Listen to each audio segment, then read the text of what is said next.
रोकड़ के अतिरिक्त अन्य प्रतिफल के लिए निर्गमन।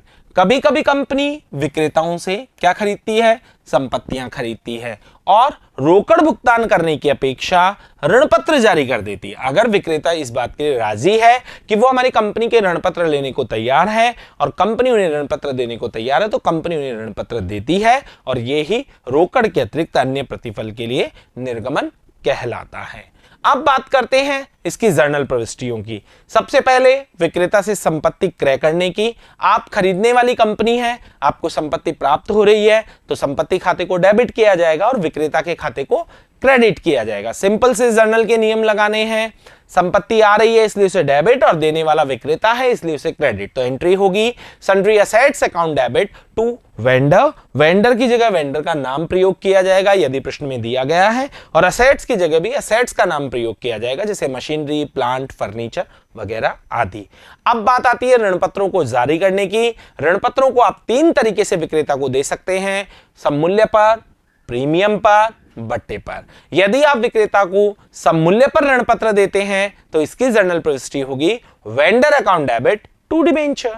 अगर प्रीमियम पर देते हैं तो vendor account debit to debenture to securities premium, क्योंकि प्रीमियम कंपनी के लिए लाभ है। और यदि बट्टे पर देते हैं तो vendor account debit discount on issue of debenture account debit to debenture, क्योंकि डिस्काउंट कंपनी के लिए हानि है अतः उसे प्रविष्टि में डेबिट किया जाएगा। तो इन तीनों में से कोई एक एंट्री अप्लाई होगी, सममूल्य पर देने पर, प्रीमियम पर देने पर या बट्टे पर देने पर। और एक बहुत ही इंपॉर्टेंट बात जो कि पिछले चैप्टर में भी पढ़ी है, प्रविष्टि करने से पूर्व विक्रेता को दिए जाने वाले ऋण पत्रों की संख्या यदि प्रश्न में दी गई है तो बहुत अच्छी बात है, अगर नहीं दी गई है तो पहले ऋण पत्रों की संख्या निकाल लें, उससे आपके एंट्री में अमाउंट की गलती की संभावना नहीं रहेगी। ऋण पत्रों की संख्या ज्ञात कर लेनी चाहिए जिसे निम्न सूत्र से ज्ञात किया जाएगा।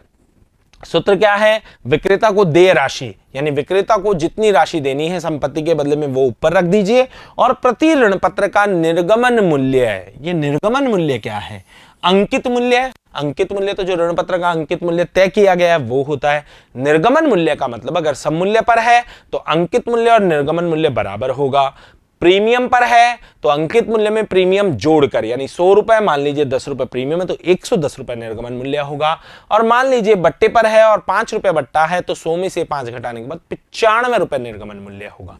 तो बट्टा घटाने के बाद और प्रीमियम जोड़ने के बाद अंकित मूल्य में जो राशि आए वो निर्गमन मूल्य कहलाती है। तो एक ऋण पत्र के निर्गमन मूल्य का भाग देना है ताकि आपको ऋण पत्रों की संख्या पता चले। तो आइए अब इस कॉन्सेप्ट को समझने के लिए हम शुरू करते हैं आपकी पाठ्यपुस्तक के उदाहरण संख्या 6। आशीर्वाद कंपनी लिमिटेड ने अन्य कंपनी से 2 लाख रुपए पुस्तक मूल्य की परिसंपत्तियां खरीदी। आशीर्वाद लिमिटेड कंपनी ने किसी दूसरी कंपनी से 2 लाख रुपए की संपत्तियां क्रय की है और यह सहमति बनी कि क्रय प्रतिफल का भुगतान प्रति ऋण पत्र 100 रुपए पर 2010% ऋण पत्रों के निर्गमन द्वारा किया जाएगा। यहां पर ऋण पत्रों की संख्या दी हुई है, अगर नहीं दी जाए तो कैसे निकालते हैं हम उसकी बात करेंगे। 10% ऋण पत्रों के निर्गमन पर किया जाएगा। आवश्यक रोजनामचा प्रविष्टियां कीजिए। तो आप कौन हैं? आशीर्वाद कंपनी लिमिटेड। तो जर्नल ऑफ आशीर्वाद कंपनी लिमिटेड, इस तरह का आपका फॉर्मेट खींचें। उसके बाद में आपने कौन सी संपत्ति खरीदी है, नाम नहीं दिया है तो sundry assets account debit to vendor, यहां पर वेंडर का नाम भी नहीं दिया है तो आप नॉर्मल एंट्री करेंगे sundry assets account debit to vendor और राशि लिख देंगे 2 लाख।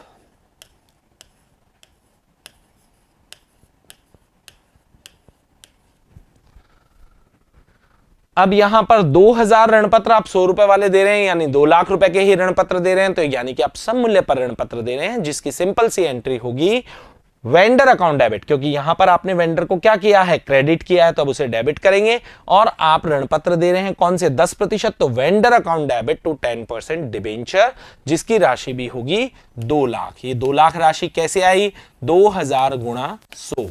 लेकिन अगर ऋण पत्रों की संख्या 2000 ना देकर केवल सवाल यह दिया जाता कि प्रति ऋण पत्र 100 रुपए सममूल्य पर जारी किए गए, तो ऋण पत्रों की संख्या कैसे निकालेंगे? बिल्कुल इस सवाल में निकालने की जरूरत नहीं, लेकिन आपको समझना होगा क्योंकि आगे ऐसे भी सवाल आएंगे जहां ऋण पत्रों की संख्या नहीं दी जाएगी।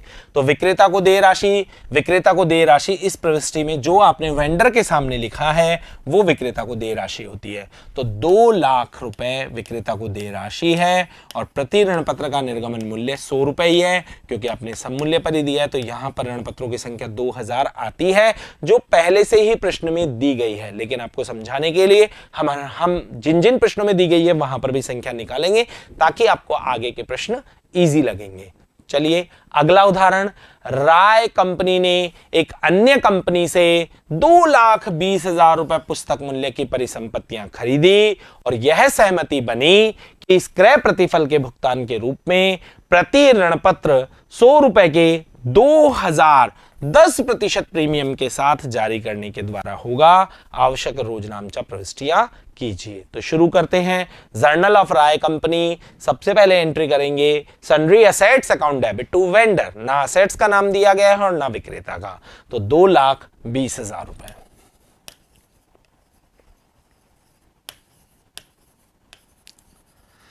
जैसा कि सवाल में लिखा हुआ है कि हम ऋण पत्रों का जो निर्गमन वेंडर को कर रहे हैं वो प्रीमियम पर कर रहे हैं। ये प्रीमियम कंपनी के लिए, राय कंपनी के लिए लाभ होगा। इसकी जर्नल प्रविष्टि की जाएगी vendor account debit to debenture to securities premium. फिर से सुने, vendor account debit to debenture to securities premium. राशि किस तरह से भरेंगे उसकी बात करते हैं। वेंडर में लिख दीजिए 2,20,000 रुपए, डिबेंचर में 2,000 डिबेंचर और अंकित मूल्य से गुणा किया जाएगा 100 रुपए और 10% प्रीमियम है 2,000 को 10 रुपए से, क्योंकि पहले 10% निकालेंगे 100 रुपए का जो कि 10 रुपए आता है। तो राशि होगी डिबेंचर में 2 लाख और प्रीमियम में 20,000। फिर से मैं वही बात करना चाहूंगा, यदि 2,000 ऋण पत्र न दिए जाते और केवल सवाल में दिया जाता 100 रुपए वाले ऋण पत्र 10% प्रीमियम पर, तो हम ये 2,000 संख्या कैसे निकालते, उसका बिल्कुल वर्किंग नोट आपको इस तरीके से तैयार करना है। अगर संख्या दी जाए तो वर्किंग नोट नहीं लगाना है, और नहीं दी जाए तो कैसे निकालेंगे। विक्रेता को देय राशि, वेंडर के सामने वाला अमाउंट 2,20,000 और प्रति ऋण पत्र मूल्य, तो यहां पर ऋण पत्र का मूल्य है 100 अंकित मूल्य और 10 रुपए प्रीमियम 110 रुपए। और जब आप इसका भाग देते हैं तो ये संख्या आ जाती है 2,000 ऋण पत्र, जो कि सवाल में पहले से ही दिए गए हैं। उदाहरण संख्या 8, नेशनल पैकेजिंग कंपनी ने एक अन्य कंपनी से 1,90,000 रुपए की परिसंपत्तियां खरीदी है और क्रय प्रतिफल के भुगतान सहमति के हिसाब से 100 रुपए प्रति ऋण पत्र, 2,000 ऋण पत्र 10%, जो कि ऋण पत्र परसेंटेज है, ये 10% तो ऋण पत्रों की ब्याज की दर है, 5% बट्टे के हिसाब से जारी किए गए। आवश्यक रोजनामचा प्रविष्टियां कीजिए। तो journal of national packaging company और sundry assets account debit to vendor, और राशि होगी 1,90,000 रुपए। Sundry assets account debit to vendor और राशि होगी 1,90,000 रुपए। अब जैसा कि सवाल में लिखा हुआ है कि हम जो ऋण पत्रों का निर्गमन कर रहे हैं वो बट्टे पर कर रहे हैं, तो इसकी जर्नल प्रविष्टि होगी vendor account debit discount on issue of debenture account debit to 10% debenture. एक बार फिर से सुने, vendor account debit discount on issue of debenture account debit to debenture. Discount को डेबिट करेंगे, क्यों? क्योंकि वो कंपनी के लिए हानि है। अमाउंट किस तरह से भरा जाएगा, वेंडर में यहां पर 190 है तो यहां पर भी कितना लिखा जाएगा, 190। डिस्काउंट किस तरीके से, 2,000 ऋण पत्र जो कि प्रश्न में संख्या दी गई है, और डिस्काउंट कितना होगा एक ऋण पत्र पर 5 रुपए। कैसे, 100 रुपए का 5% जब आप निकालते हैं तो 5 रुपए आता है, तो यहां आ जाएगा 10,000 रुपए और यहां पर कुल राशि 2 लाख रुपए भी आप लिख सकते हैं, या फिर 2,000 गुणा 100 भी आप समझ सकते हैं, उससे भी राशि आएगी। यहां पर भी मैं आपको ये समझाना चाहूंगा, क्योंकि बिना 2000 ऋण पत्रों के आप राशियां नहीं डाल पाएंगे। यदि इस उदाहरण में ये 2000 ऋण पत्रों की संख्या नहीं दी जाती तो कैसे निकालेंगे?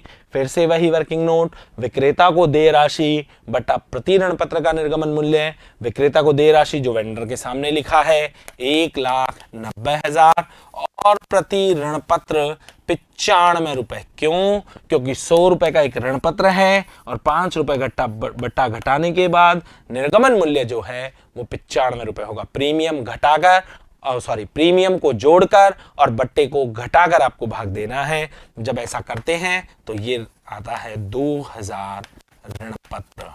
इन तीनों ही उदाहरणों में ऋण पत्रों की संख्या दी गई है, लेकिन यदि नहीं दी जाए तो इस तरीके से आप ज्ञात कर सकते हैं। आइए अब शुरू करते हैं उदाहरण संख्या 9। जीएस राय कंपनी ने 99,000 रुपए पुस्तक मूल्य की परिसंपत्तियां एक फर्म से खरीदी। यह सहमति बनी कि क्रय प्रतिफल का भुगतान 100 रुपए प्रत्येक ऋण पत्र से 10% ऋण पत्रों को निर्गमन के द्वारा किया जाएगा। यानी 100 रुपए का एक ऋण पत्र है और ब्याज दर है 10%। सममूल्य पर 10% के बट्टे पर 10% के प्रीमियम पर आवश्यक रोजनामचा प्रविष्टियां अभिलेखित करनी है। यहां पर उदाहरण संख्या 6, 7 और 8 की तरह ऋण पत्रों की संख्या नहीं दी गई है, यानी कि आपको पहले ऋण पत्रों की संख्या निकालनी होगी। ऋण पत्रों की संख्या निकालने का सूत्र है विक्रेता को देय राशि बटा प्रति ऋण पत्र का निर्गमन मूल्य। तो आइए जर्नल एंट्री को समझने से पहले हमें ऋण पत्रों की संख्या निकाल लेनी चाहिए। विक्रेता को देय राशि होगी 99,000, क्योंकि यहां पर हमने जो संपत्तियां क्रय की हैं वो 99,000 रुपए की हैं। प्रति ऋण पत्र निर्गमन मूल्य अंकित मूल्य 100 है, तो प्रथम केस में ऋण पत्र का निर्गमन मूल्य 100 होगा। द्वितीय केस में 100 में से 10 रुपए घटाने के बाद 90 होगा, क्योंकि 10% बट्टा है। जबकि तृतीय केस में 100 में 10 रुपए प्रीमियम के जोड़ने के बाद 110 रुपए ऋण पत्र का मूल्य होगा। तो आइए पहले इसका वर्किंग नोट तैयार करते हैं। ऋण पत्रों की संख्या, विक्रेता को देय राशि बटा प्रति ऋण पत्र का निर्गमन मूल्य। फर्स्ट केस में विक्रेता को देय राशि 99,000 रुपए है और एक ऋण पत्र का मूल्य 100 रुपए है, तो यहां पर ऋण पत्रों की संख्या आएगी 990 ऋण पत्र। सेकंड केस में अगर बात की जाए तो विक्रेता को देय राशि तो 99,000 ही है, लेकिन ऋण पत्र का जो निर्गमन मूल्य है वो 90 रुपए होगा और यहां पर ऋण पत्रों की संख्या आएगी 1100 ऋण पत्र। तीसरे केस में अगर बात की जाए तो विक्रेता को देय राशि तो 99,000 ही है, लेकिन यहां पर जो भाग दिया जाएगा वो 110 का दिया जाएगा, 100 प्लस 10 रुपए प्रीमियम, और यहां पर जो ऋण पत्रों की संख्या आएगी वो आएगी 900 ऋण पत्र। आपको तीनों ही संख्याएं समझ में आई होंगी। आइए अब शुरू करते हैं जर्नल प्रविष्टियां। तो सबसे पहले journal of GS Rai company और संपत्ति क्रय करने की एंट्री होगी sundry assets account debit to vendor और राशि होगी 99,000 रुपए।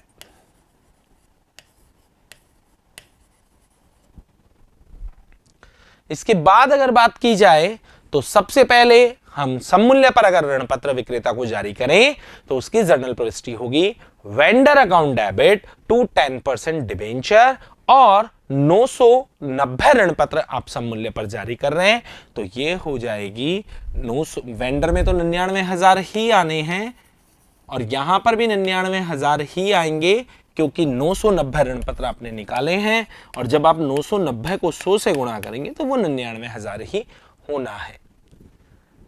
सेकंड केस की अगर बात की जाए, जो कि आप कितने पर दे रहे हैं 10% बट्टे पर, इसकी जर्नल प्रविष्टि होगी vendor account debit discount on issue of debenture account debit to 10% debenture to 10% debenture. इस तरीके की एंट्री आपको लिखनी है। वेंडर में आएंगे 99,000 जो कि ये वाले यूं के यूं पुटअप किए गए हैं। अब बात आती है डिस्काउंट में कितनी रकम लिखी जाएगी। तो आप जब ऋणपत्रों की संख्या देखते हैं तो ऋणपत्रों की संख्या आती है 1100। तो 1100 को गुणा किया जाएगा 10 रुपए से, क्योंकि बट्टे की राशि है 10 रुपए, तो ये होगा 11,000 और टोटल हो जाएगा, टोटल भी लिख सकते हैं 1,10,000, या फिर आप कर सकते हैं 1100 गुणा 100, इससे भी 1,10,000 आता है। तीसरा केस जो है वो है 10% प्रीमियम पर। इसकी जर्नल प्रविष्टि होगी vendor account debit to 10% debenture to securities premium. ये तो जर्नल प्रविष्टि है। वेंडर में लिखे जाएंगे 99,000, डिबेंचर में उसके लिए आपको संख्या देखनी होगी। प्रीमियम के केस में आप 900 ऋण पत्र जारी कर रहे हैं, डिबेंचर में हमेशा अंकित मूल्य आता है, तो 900 गुणा 100 यहां पर आएगा 90,000, और प्रीमियम जो कि कंपनी का लाभ है 900 गुणा 10 जिसकी राशि होगी 9,000 रुपए। उदाहरण संख्या 9 को पूरा करने के बाद अब उदाहरण संख्या 10 से पहले कुछ बातों को समझना होगा। आइए उनके बारे में बात करते हैं। कई बार कुछ कंपनियां दूसरी कंपनी की संपत्तियों के साथ साथ उनके दायित्वों को भी लेती है। ऐसा तब होता है जब कंपनी दूसरी कंपनी का, जो क्रेता कंपनी है, वो दूसरी कंपनी का संपूर्ण व्यवसाय ही क्रय कर ले, क्रेता कंपनी द्वारा खरीदा जाए। ऐसी स्थिति में क्रय प्रतिफल का मतलब होता है व्यापार खरीदने के बदले में क्रेता कंपनी विक्रेता कंपनी को जो भुगतान करेगी वो क्रय प्रतिफल है, यानी कि व्यापार का मूल्य है। कैसे निकाला जाता है? संपत्तियां माइनस दायित्व, यानी कि क्रेता कंपनी द्वारा जो जो संपत्तियां ली गई हैं उनमें से जो जो दायित्व क्रेता कंपनी ने लिए उन्हें घटा दे, तो अंतर की राशि को क्रय प्रतिफल कहा जाता है, जिसके बदले में कंपनी भुगतान करेगी। ऐसी स्थिति में व्यवसाय खरीद की निम्न जर्नल प्रविष्टि की जाती है। अभी आपने उदाहरण 9 तक पढ़ा, उसमें हमने विक्रेता से केवल संपत्तियां क्रय की है, लेकिन यहां पर हम संपत्तियों के साथ साथ कुछ दायित्व भी क्रय करेंगे, दायित्व भी लेंगे। तो जर्नल प्रविष्टि क्या होगी?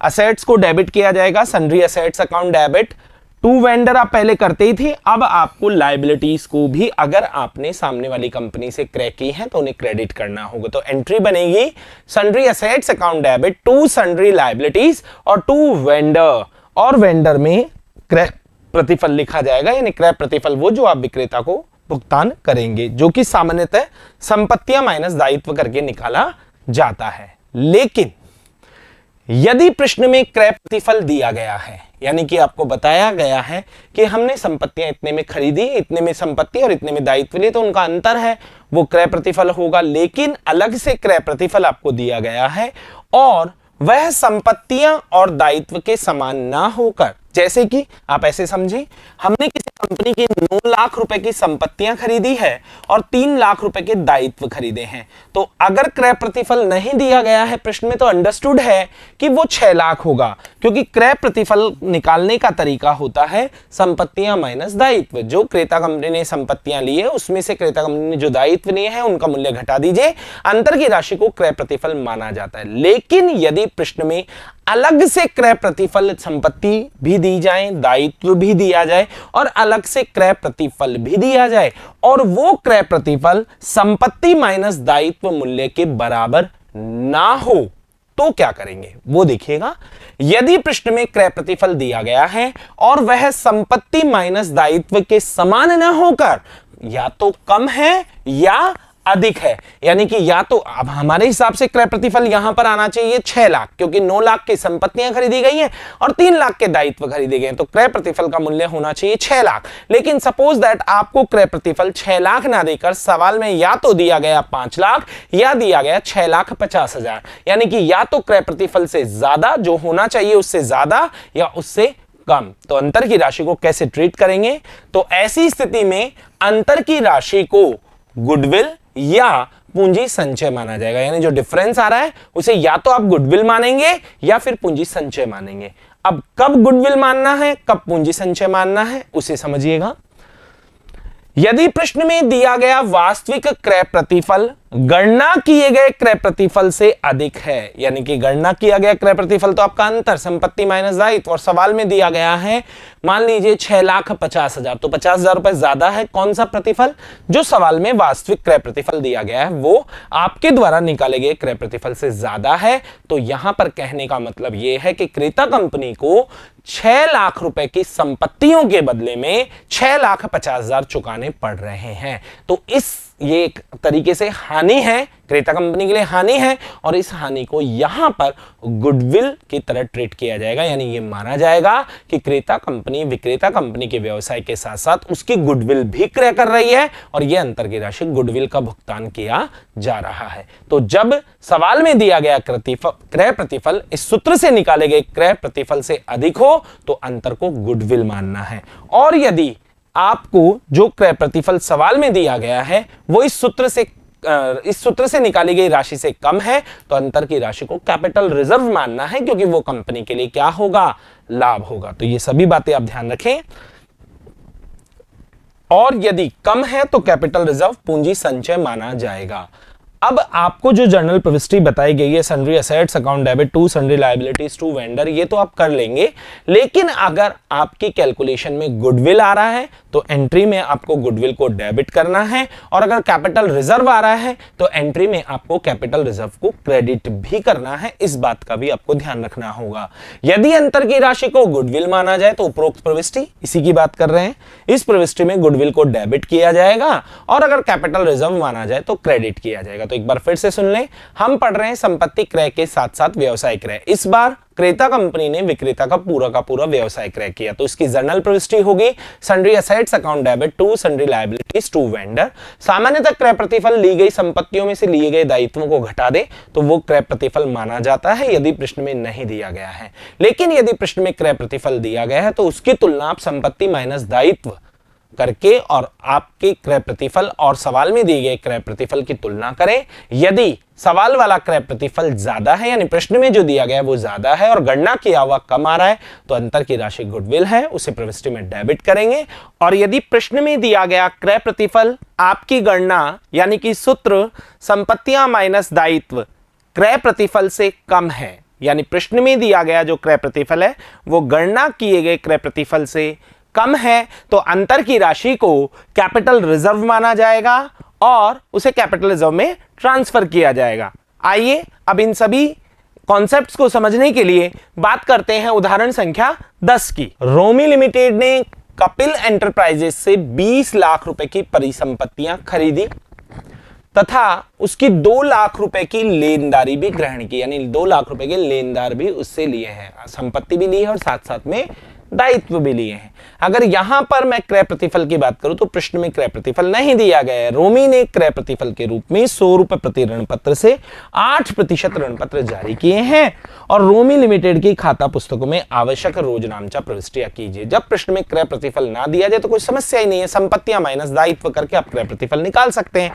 यहां पर जो संपत्तियां खरीदी गई है उनका मूल्य है 20 लाख और जो दायित्व खरीदे गए हैं उनका मूल्य है 2 लाख, तो क्रय प्रतिफल की राशि होगी 18 लाख। और ऐसी स्थिति में गुडविल या कैपिटल रिजर्व जैसे कॉन्सेप्ट की सवाल ही नहीं उठता है, क्योंकि यहां पर वो तभी होगा जब प्रश्न में क्रय प्रतिफल दिया जाए और सूत्र से निकाले गए क्रय प्रतिफल से अंतर हो, दोनों में के मूल्य में अंतर हो, तभी गुडविल या कैपिटल रिजर्व होगा।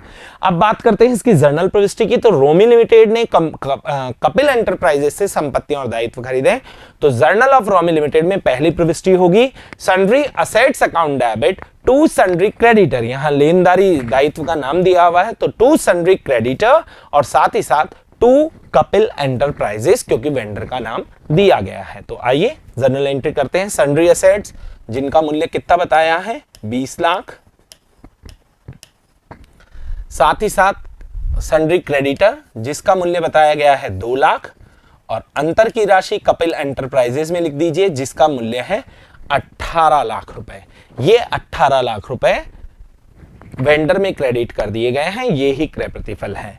अब अगर सवाल को आगे पढ़ते हैं तो लिखा हुआ है क्रय प्रतिफल के रूप में 100 रुपए वाले ऋण पत्र दिए हैं। 100 रुपए का एक ऋण पत्र है और 100 रुपए में ही जारी किया गया है। अगर ऋण पत्रों की संख्या आप निकालें, बिल्कुल निकाल लें। 18 लाख, विक्रेता को देय राशि कितनी है 18 लाख में प्रति ऋण पत्र के मूल्य का भाग दे दें और एक ऋण पत्र का निर्गमन मूल्य यहां पर 100 रुपए है, तो ऋण पत्रों की संख्या जो होगी वो होगी 18,000 ऋण पत्र। Entry Kapil enterprises account debit to 8% debenture और राशि होगी वो ही 18 लाख। सममूल्य में तो अगर आप संख्या नहीं भी निकाले तो चलेगा, लेकिन आपको संख्या निकालनी आनी चाहिए। ये 18 लाख यूं के लिखे गए हैं, या फिर आप इस तरीके से भी देख सकते हैं 18,000 ऋण पत्रों की संख्या आपने निकाली है, इनको 100 से गुणा करके 18 लाख लिख दिया गया है। अब बात करना चाहेंगे अगले उदाहरण संख्या 11 की। ब्लूप्रिंट लिमिटेड ने 1,50,000 रुपए मूल्य का भवन, 1,40,000 रुपए मूल्य की मशीनरी तथा 10,000 रुपए मूल्य का फर्नीचर XYZ कंपनी से खरीदा। यहां पर आप हैं ब्लूप्रिंट लिमिटेड और आपने 3 संपत्तियां खरीदी है। 1.5 लाख रुपए का आपने भवन खरीदा है, 1,40,000 की मशीनरी खरीदी है और 10,000 रुपए मूल्य का आपने क्या खरीदा है, फर्नीचर खरीदा है। इसके साथ ही 20,000 रुपए के दायित्व को भी ग्रहित किया और साथ ही साथ आपने 20,000 के दायित्व लिए हैं और इसका क्रय प्रतिफल 3,15,000 रुपए तय हुआ। यहां पर आपको क्रय प्रतिफल दिया गया है। जो क्रय प्रतिफल सवाल में दिया गया है उसे आपके सूत्र वाले क्रय प्रतिफल से कंपैरिजन कीजिए, तुलना कीजिए। तो यहां अगर बात की जाए तो संपत्तियों का कुल मूल्य है 3 लाख और दायित्वों का मूल्य है 20,000, तो जो गणना वाला क्रय प्रतिफल है वो निकल कर आता है 2,80,000। यानी 2,80,000 की संपत्तियों के बदले में आपने 3,15,000 रुपए विक्रेता को दिए।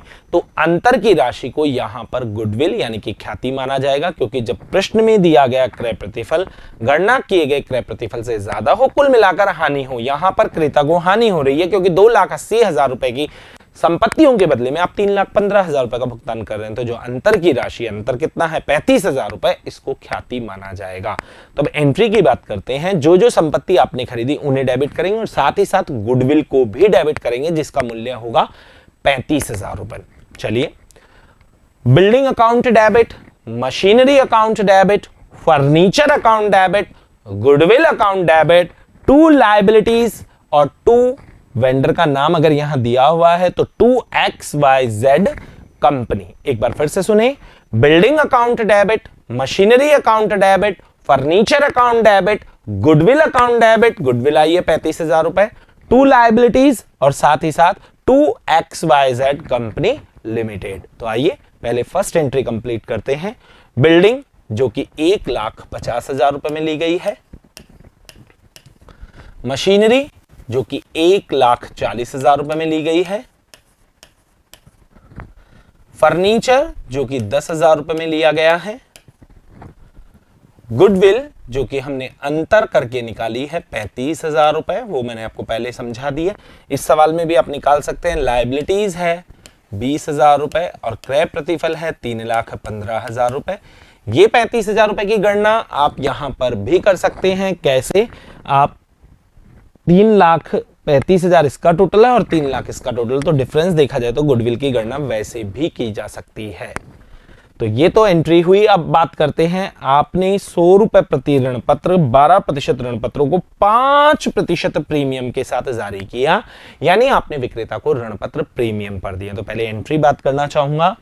XYZ company account debit to 12% debenture to securities premium. लेकिन एंट्री के साथ साथ यहां पर ऋण पत्रों की संख्या निकालना बहुत जरूरी है। तो आइए, ऋण पत्रों की संख्याओं की गणना किस तरीके से की जाएगी, ये वर्किंग नोट आप समझ चुके हैं। जब क्रय प्रतिफल शुद्ध संपत्तियों से अधिक हो, शुद्ध संपत्तियां यहां पर 2,80,000 है और क्रय प्रतिफल आया है 3,15,000, अंतर की राशि को गुडविल माना जाएगा। ऋण पत्रों की संख्या निकालने का सूत्र है विक्रेता को देय राशि। विक्रेता को देय राशि है 3,15,000 जो कि सवाल में दिया गया है क्रय प्रतिफल, और एक ऋण पत्र का मूल्य है 105 रुपए। क्यों है 105?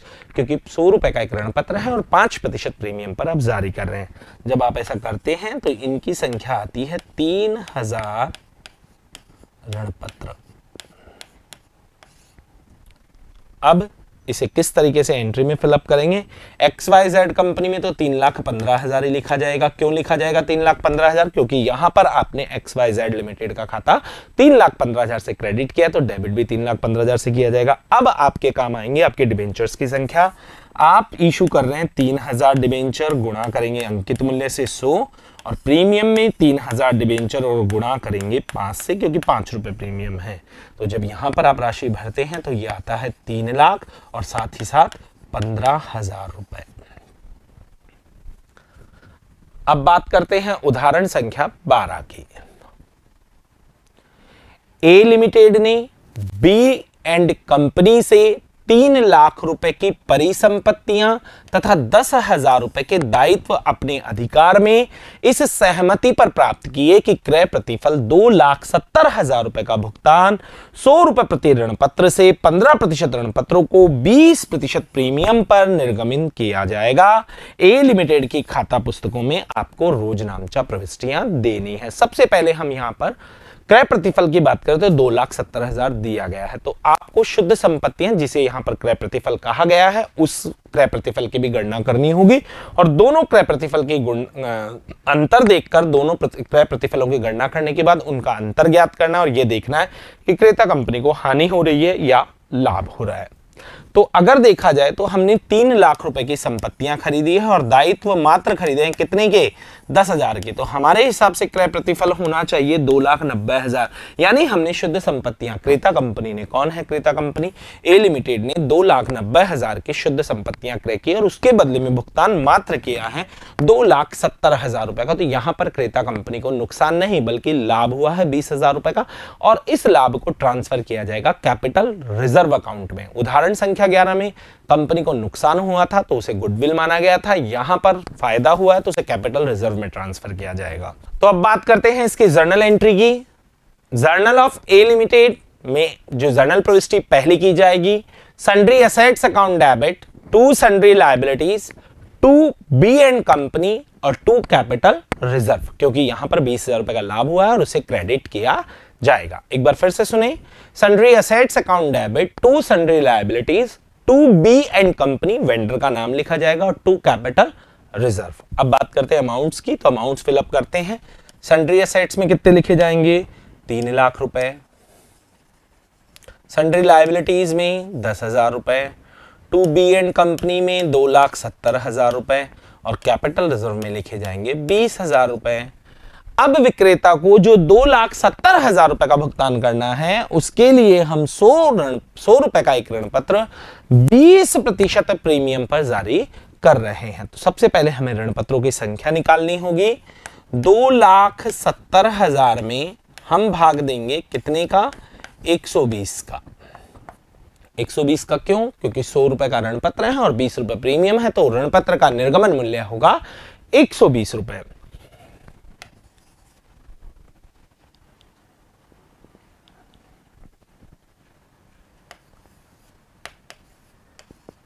2250 ऋण पत्र।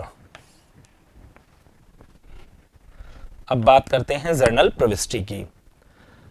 B and company account debit to 15% debenture, 2 securities premium. B and company में तो लिखे जाएंगे 2,70,000, क्योंकि यहां पर बी एंड कंपनी का खाता आपने 270 से क्रेडिट किया है तो डेबिट भी करेंगे 270 से। डिबेंचर में आप अमाउंट डालेंगे 2250 ऋण पत्र हैं और 100 रुपए का एक है, तो ये राशि आ जाएगी 2,25,000 रुपए। 2250 का डिबेंचर है और 20 रुपए क्या है, प्रीमियम है, तो ये राशि आ जाएगी 45,000 रुपए।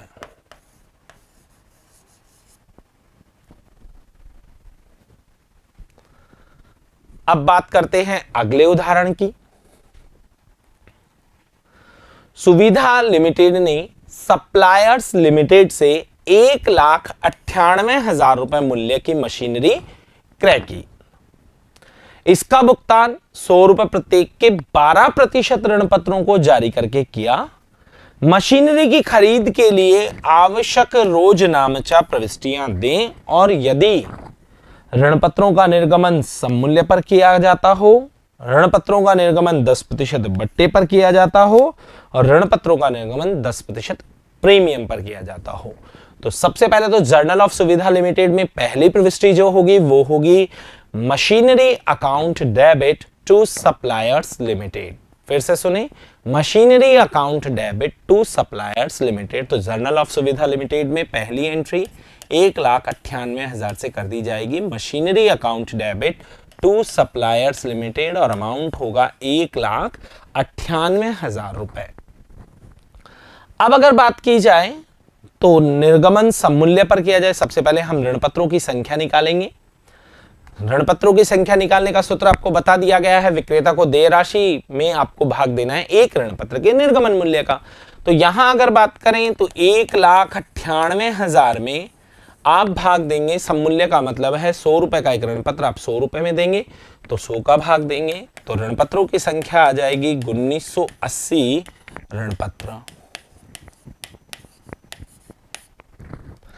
जब विक्रेता को ऋण पत्र 10% बट्टे पर दिए जाएं तो 1,98,000 रुपए में आप भाग देंगे 90 का। क्यों देंगे 90 का? क्योंकि 10% बट्टा है और 100 रुपए का 10% 10 रुपए होता है। तो बट्टा घटाने के बाद जो निर्गमन मूल्य होगा वो कितना होगा? 90 रुपए होगा। 2200 ऋण पत्र। तीसरा केस है 10% प्रीमियम पर दिए जाए तो 1,98,000 में आप भाग देंगे 110 का। तो ऋण पत्रों की संख्या आती है 1800 ऋण पत्र। तीनों केसेस में आपको पता होना चाहिए, जब सममूल्य पर ऋण पत्र जारी करेंगे तो उन ऋण पत्रों की संख्या है 1980 ऋण पत्र, जब बट्टे पर जारी करेंगे तो 2200 ऋण पत्र और जब प्रीमियम पर जारी करेंगे तो ऋण पत्रों की संख्या होगी 1800 ऋण पत्र। अब आपके लिए एंट्रीज करना बहुत आसान होगा। तो आप पहली एंट्री कर चुके हैं machinery account debit to suppliers limited. अब हम इन्हें सममूल्य पर ऋण पत्र जारी करते हैं तो एंट्री होगी suppliers limited account debit to 12% debenture और राशि होगी 1,98,000। सममूल्य में आप 1,98,000 यहां से सीधे भी लिख सकते हैं और वैसे आपने ऋण पत्रों की संख्या मालूम की है। कितने ऋण पत्र हैं? 1980 और एक ऋण पत्र का अंकित मूल्य कितना है? 100 रुपए, तो भी 1,98,000 होगा। दूसरा जो इसका केस है वो है यदि ऋण पत्र 10% बट्टे पर दिए जाएं तो बट्टे पर अगर आप ऋण पत्र देंगे तो 2200 ऋण पत्र जारी करेंगे, ये आप निकाल चुके हैं। एंट्री होगी suppliers limited account debit to 12% suppliers limited account debit discount on issue of debenture account debit to 12% debenture. Suppliers limited में वही 1,98,000 लिखे जाएंगे। Discount on issue of debenture में 2200 ऋण पत्र हैं और 10 रुपए का डिस्काउंट है तो 22,000 लिखा जाएगा और टोटल लिखा जाएगा डिबेंचर में 2,20,000। अब बात करते हैं प्रीमियम पर ऋण पत्र देने पर। Suppliers limited account debit to 12% debenture to securities premium. Entries तो आप सभी को आती है। अब अमाउंट अगर किस तरह से फिलअप करें, सप्लायर्स में लिखे जाएंगे 1,98,000। डिबेंचर्स की संख्या आपने मालूम की है 1800 ऋण पत्र गुणा 100 तो ये आ जाएगा 1,80,000 और प्रीमियम की राशि कैसे निकालेंगे? 1800 ऋण पत्र गुणा 10 तो ये आ जाएगा 18,000। इसी के साथ रोकड़ के अतिरिक्त अन्य प्रतिफल के लिए अंशों का निर्गमन पूरे तरीके से समाप्त होता है। अगले वीडियो में मिलेंगे अगले टॉपिक के साथ, तब तक के लिए धन्यवाद।